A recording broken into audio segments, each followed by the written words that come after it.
Baylor men's basketball not well. Keyonte George knocks off Washington State in Dallas. Was it pretty? No. But like your dad probably says, a win is a win on Locked on Baylor. I don't know why I said it like that, but I'm going to leave it. You are Locked On Baylor, your daily podcast on the Baylor Bears, part of the Locked On Podcast Network, your team every day. Happy Monday, everybody. Welcome to Locked On Baylor. I'm Drake Toll from Sports Illustrated's Inside the Bears, alongside Brandon McKinnon from our Daily Bears. Brandon, I want to thank you and everybody else out there for making Locked On Baylor their first listen every single day. I want to make note of a couple things before we begin today's podcast. One being, to those who are listening on Spotify or Apple Podcasts or any of those, thank you for not watching today's show. For those who are watching today's show, yes, Beats by Drake today. I am home, and most of my equipment did not make it home. I don't know if you can see, but my microphone's floating. There's no mic stand, and I'm wearing gaudy Beats that I got in middle school, probably 7th grade. But Brandon, I deserve that. After the way that Baylor played basketball, I deserve to look like this. Yeah, for anyone listening on Spotify, Apple, any of those podcast networks, it's worth going over to YouTube and watching this episode because we have some fantastic wall art in the background, some great Beats by Drake. It's just it's really 2003 wall art in the background. It's not even my bedroom, my brother's room, but it's like terrible. Quintessential rooms to go. But we love Bologna. But no. On basketball, the game came and went. I think when we chatted last week, we said that we thought perhaps the guys would come out a little bit slow in the first half, kicking off some rust from the 12-day break, playing those new stadiums. It's always weird. Like, it seems like in the big games, the guys on both sides come out slow. But what we did not expect is for that to potentially continue in this game. A single digit outcome. So, the line was 10.5. We won by 6, but I guess a win is a win, like you said. I don't know, Drake. What'd you see? Hopefully that is, it's the perspective. Like, all right, it's a win. You're 8-2 now instead of 7-3, which was the other outcome of the two. But this, I want to be very clear here that this was supposed to start as a Keyonte George praise, and I do want to get into Keyonte George a lot here. But Brendan, I'll kind of go into what we'll get in the rest of the show by saying Washington State's a bad basketball team. It's not like Baylor was playing a good team, like class on class tonight. Washington State, if you watched the game. You could see they're not the most athletic or fundamentally sound or generally good, or I could probably keep going. It was like, oh, what are they going to do on this possession? Probably shoot a 3. That's exactly what they did. They most of the time didn't really go in, and Baylor still looked out of sorts defensively a lot of times tonight. If not for Keyonte George, this game does certainly go a lot differently.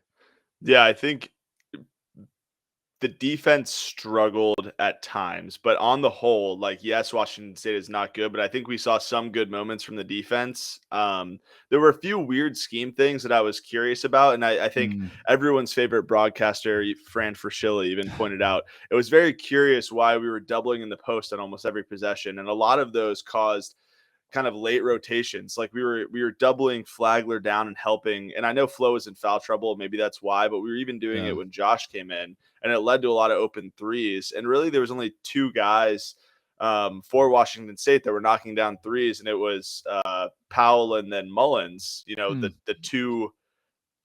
two guys on the court that looks like what they're there to do is shoot threes if we're going to read between the lines. And so that's where the defense was curious to me, but the offense was definitely slow, and the rebounding was a problem. Yeah, maybe it's weird that I'm starting with the defense here because you see they held Washington State to 59 points. And what I circle to say, too, the defense, you're right, had great spurts. The beginning of the game where you hold Washington State to 9 points in the first 6 minutes and really ended their spurts in the finish of the game, too. You thought, all right, the defense steps up when it needs to late.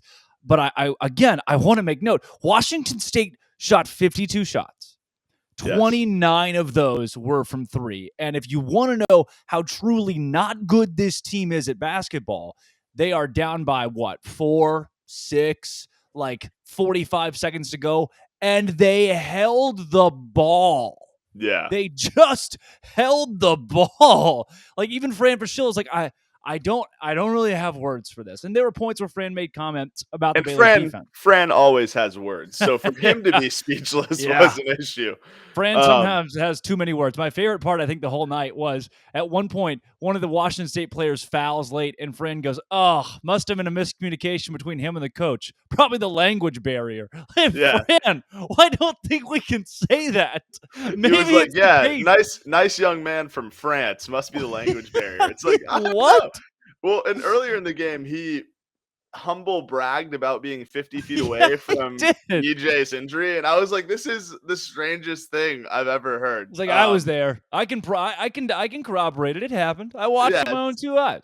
like we all know. But no, so like from a Washington State standpoint, the scouting report that they like flashed on the graphic pregame was like Washington State analytics driven team, shoot only threes and layups, and it's like, Yes. okay, cool. That's what we saw. And if they're showing the public this, Baylor knows that. And so that's why some of the rotation things defensively I found were strange and some of the like over helping. But really, I mean, if I'm just looking at the stats here on my other screen. So they shot 29 threes, like you said. 16 of those came from those two guards I talked about, Powell and Mullins, and they made 7 of those 16. So that means that the rest of their team went 3 for 13, but they were still firing them up. So it was an interesting game. It felt a little weird and disjointed, but I mean, ultimately Keyonte righted the ship and steadied it for us. Yeah, Brandon, we are now going to use Keyonte in the middle segment because this whole first segment became the why. It's Baylor wins the game, but I just, on paper and even the eye test from seeing this Washington State team play, you could tell they're not what Baylor is. This is not a team that Baylor should struggle with down the stretch. Washington State's not even a tournament team, and Baylor played them within 6, effectively in Baylor's backyard. The Bears, Scott Drew even said the first couple press conferences, the ones that you and I were in too, that this is a team that's going to shoot. Baylor's going to shoot a lot of threes. He said that's our identity. Yeah, he's like, look, he did not say we'll live and die by it, but he alluded to the fact that this team is going to live and die by it, and they almost died by it at 6 for 24 tonight. So you're seeing where if this Baylor team does not shoot and make 6 more free throws than Washington State, that's like the true difference in the game. It's a 6-point game. You made 6 more free throws. That was that. The threes weren't falling, and it put you in really dangerous territory against a team that is not dangerous. Yeah, to speak about, and this, we're unintentionally spinning this into a Washington State slander pod. We have been really mean to Washington State. Yeah. We'll be mean to other teams and potentially Baylor if it's warranted, but we're just honest men on this pod. Washington State's highest shot percentage came from the free throw line on the game, where they shot 58%. Oh, no. To talk about how not good. You know what? I mean, this is where we're going. And so I think that's why I'm coming out of this game. Yes, the win is great. I'm going to go to the game Tuesday. It's going to be awesome. And then we're going to go into conference play. But I'm not feeling as good here at this point in the year as I did last year. And honestly, this will be like one last like stat I want to maybe talk about before we get to Keyonte in the second segment. But we held them to 40% from the field, which is great. Like if you hold a team to 40%, you feel really good. Yeah. However, we gave up 13 offensive rebounds. Like the rebounding has been a concern, I think, all year. And it's maybe a nature of it when we're playing a guard heavy lineup, but you still need to put a man on a man and at least box out, So that's another thing I think that kept Washington State in the game is just second chance opportunities. Yeah. Sorry that I complained about the defense for those who are like, oh, they only hold them to 59. I really think that lowly of Washington State. And I just do. And the fact that it looked the way it did at times was like, where's the intensity? It looked a little more reminiscent of the games pre-Gonzaga when you really felt like Baylor finally stepped it up in that game in South Dakota. Speaking of stepping it up, Brandon, I recently decided to step it up and joined LinkedIn. I did. I created a LinkedIn profile here about a month and a half ago. Connect with me. I think that's how you do that. I think or follow or like or something. They're all on different platforms. These are so bad. These headphones are so bad. If you'd like to buy me headphones for Christmas that aren't these, please do it. I'm going to try to go back to the ones that aren't these. And if you want to do that, you can go to LinkedIn Talent Solutions. You can go apply for the person, the position of the person that gets me new headphones. I'll create it right now. The purple hashtag hiring frame. It's easy to do. Create a free job hiring. And I have screening questions like, can you pick out the right headphones? Do they look as stupid as these? Do they look way cooler than these? And if you say yes to the things that I want you to say yes to, it narrows them down. I can interview you. We can hire you. And right now, I can build the correct team to find me not bad headphones at LinkedIn Talent Solutions. Number one in delivering quality hires against competitors. It is number one by small businesses too. Number one rated by small businesses. Helps you find the qualified people you want to talk to faster. Post your job for free at linkedin.com/lockedoncollege. LinkedIn.com/lockedoncollege. Keep in mind the terms and conditions do apply. Brandon, when I go fishing, what do you think my favorite fish to fish for is?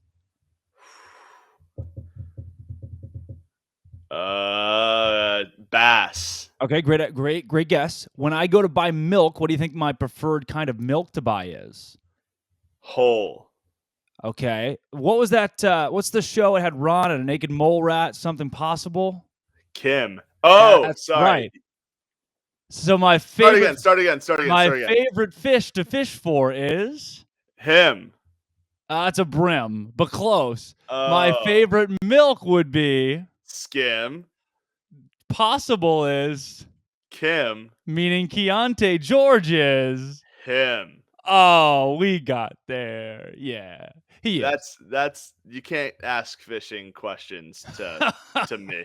The other ones you led me there. But yes, Keyonte is him, moral of the story.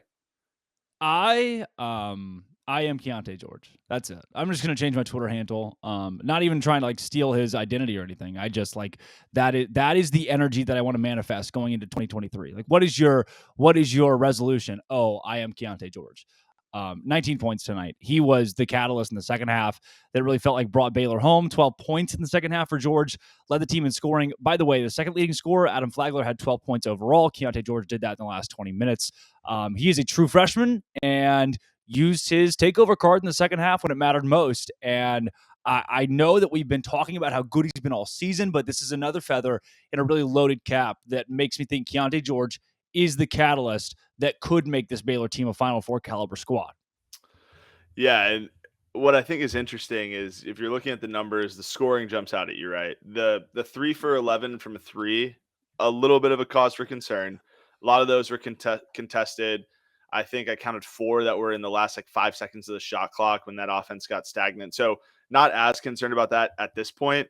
Yeah. What I find incredibly misleading is the 3 assists. He probably had 7 assist-worthy passes where there was a foul or a defense, a teammate maybe missed a contested shot, but Keyonte looked incredible. He created for people in ways that was just, you can't quantify it really. I mean, I guess you can because they made the bucket 2 points, but there were so many times where he made other people better without having to score the ball. But when he decided, I'm going to score the ball, there was nothing that the opponent could do about it. I was like, you know what? I'll pull it up and see what he leads the team in. And Keyonte doesn't lead the team overall this season in points, rebounds, assists, steals, or blocks. He's not on there at all. And I think that almost goes to me. He's the third leading scorer on the squad too, and he's not even second. It goes to me a little bit deeper into what you said. Like you can't necessarily quantify all the stuff that he does. He might not be your leading scorer every night, but he still feels like the best player on this team. And you're like, oh, Keyonte George, the best player on this team. Well, yeah, he's like a top 5 draft pick. He's a lottery draft pick this year. He should be. When it feels like, all right, the game's in chance at this point. I like him having the ball. You can make the case for Cryer, certainly, and Flagler, certainly, but Keyonte George feels like, dating back to Canada, is him. He's the guy that I want taking complete control of the game because he has so many tools to the player.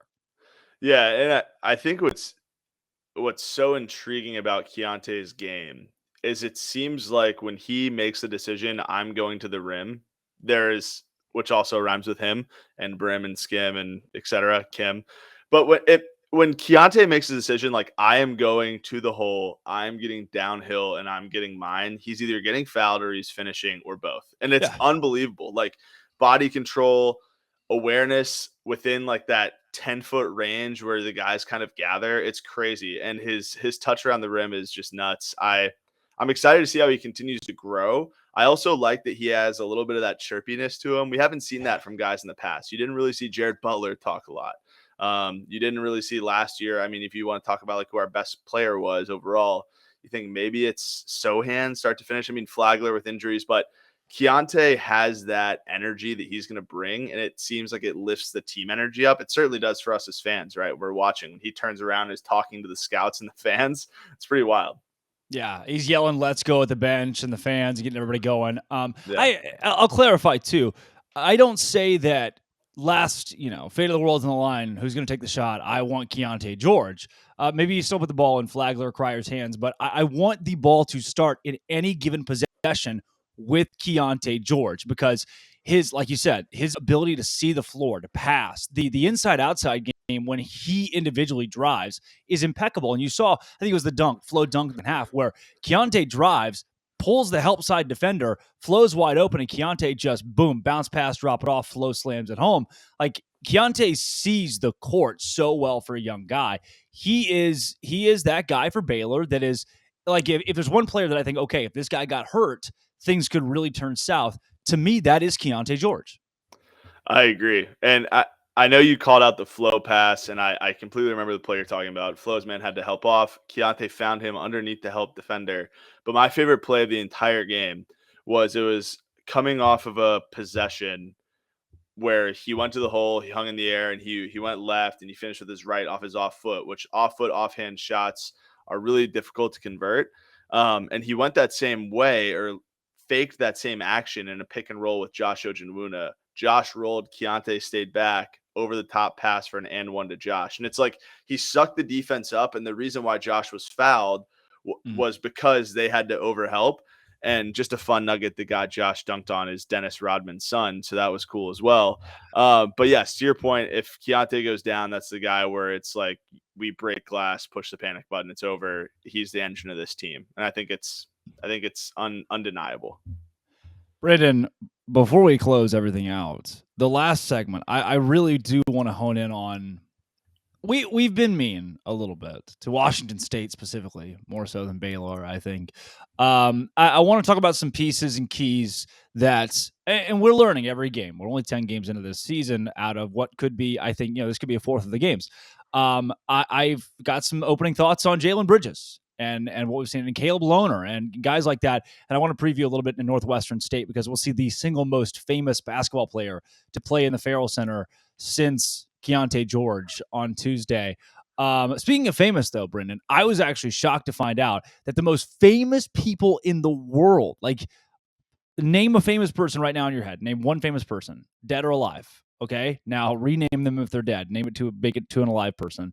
That person probably uses BetOnline.net. It's your number one source for all sports betting info, stats, news, and analysis. And if you were thinking, what's his name? That's who I had. He was in Full House.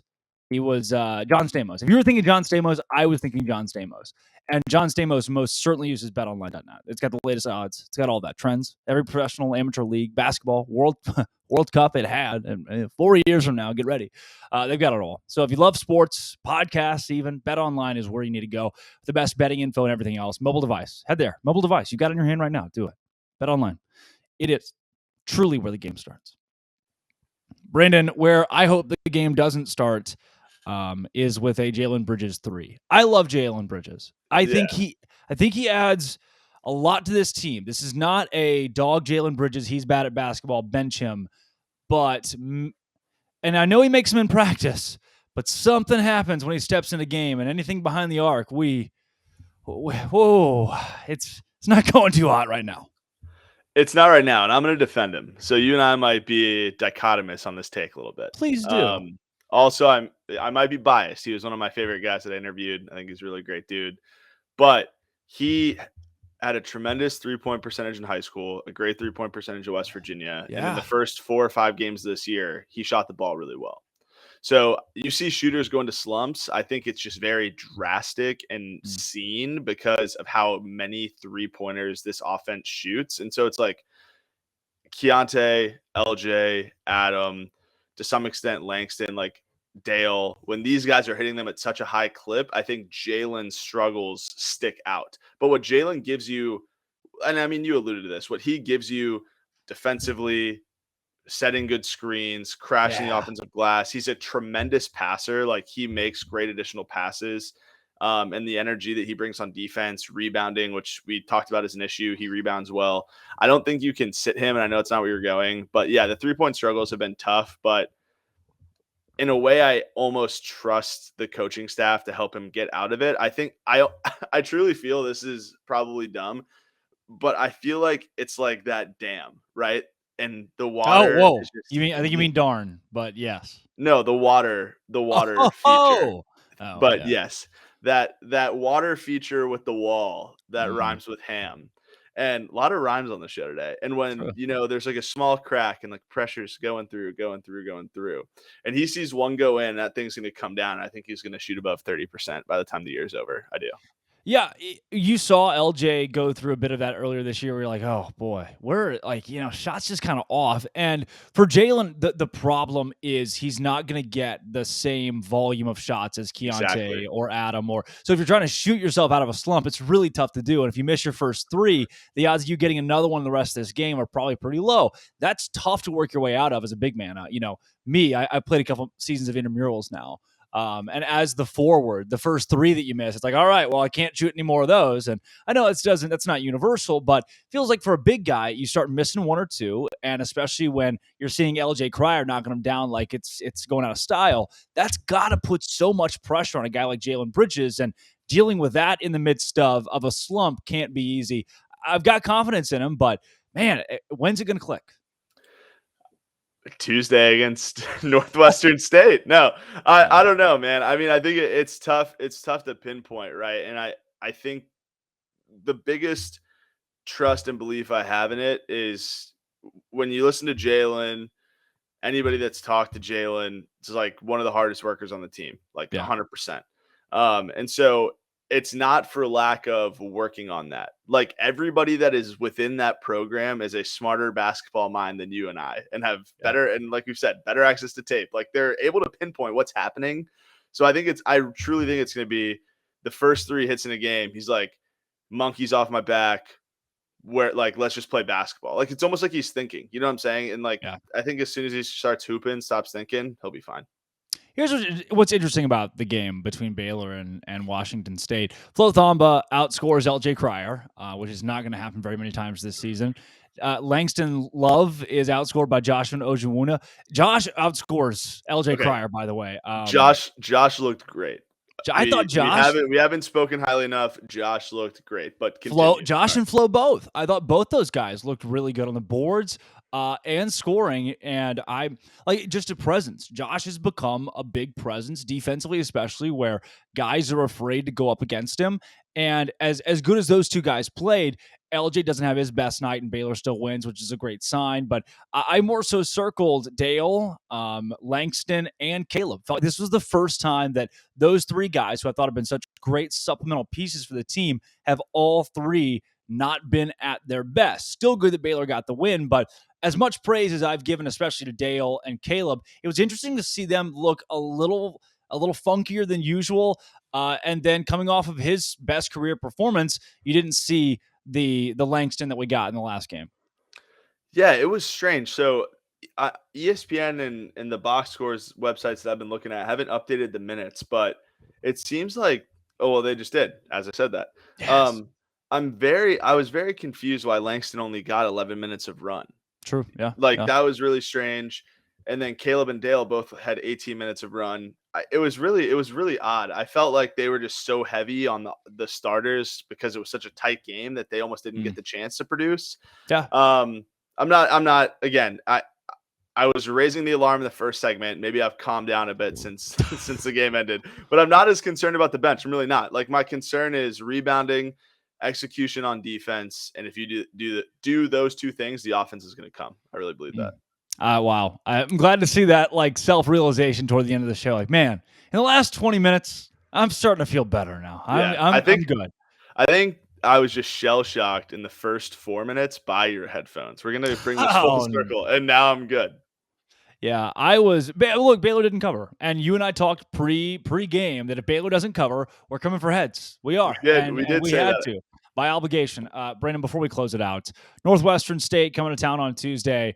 There's a guy, his whole persona and personality is not the fact he has one arm, but he only has one arm and he plays college basketball, and it's really, really cool. And he's playing in the Farrell Center. Yeah, Hansel and Manuel. So look him up on Instagram. Hansel and Manuel, and he's awesome. Like, he is a certified bucket. Like, he was a highly rated high school recruit, kid from the Dominican Republic.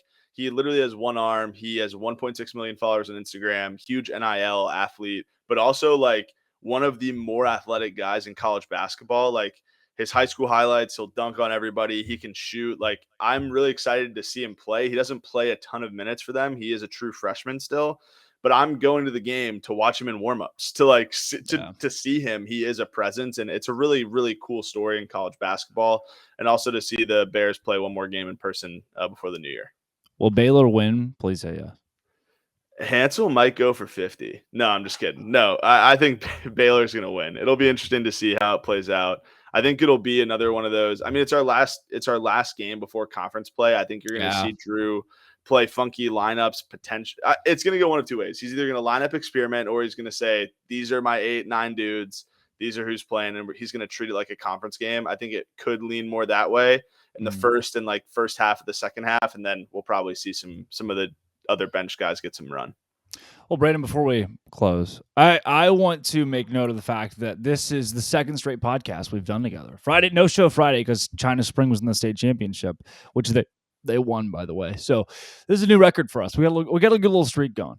We do. It's like either a streak on the Bible app or Snapchat streak, whatever your favorite social media streaks are. This should be your new one. Yeah, the streak by Ray Stevens, any streakers at Fields, Janet Jackson that one time in the Super Bowl, all your favorite streaks. We are kind of like right there up with them. Brandon, if people want to find your stuff, because I know you've been doing a lot of cool stuff, where can they get your stuff? Yeah, so everything that I do, I tweet out at Brandon_Mac. Everything is on our Daily Bears website. Next week, I sat down with Flo Thamba for like 30 minutes. So that'll be coming out, which will be really great. And then the following week, last week of December, I also spent about 30 minutes with Dale Bonner, just talking life with both those dudes. That'll be coming out as well. But our Daily Bears basketball coverage is the best in the game for Baylor, and so definitely go check us out. It is the best in the game. I mean, I'm trying. I'm trying, Brandon. No, that's not what I meant. I can be biased. Second best in the game. Fine. It's just objective at this point. No, I'm Drake Toll from Sports Illustrated's Inside the Bears. Well, most of it. That is Brandon McKinnon from our Daily Bears. To get along real well, man. Thanks for making Locked On Baylor your first listen every single day. Go make our daily podcast your second listen every day. It's interesting. It's not a daily podcast. It's not, but it's not appropriately named. Right, but it's a great podcast nonetheless, and probably my favorite Baylor podcast. What does that say about me? It says this has been, always will be. Come back tomorrow. We talk about a big transfer in the Baylor football program, out of the Baylor football program, and a guy coming in, a couple offensive linemen on Locked On Baylor.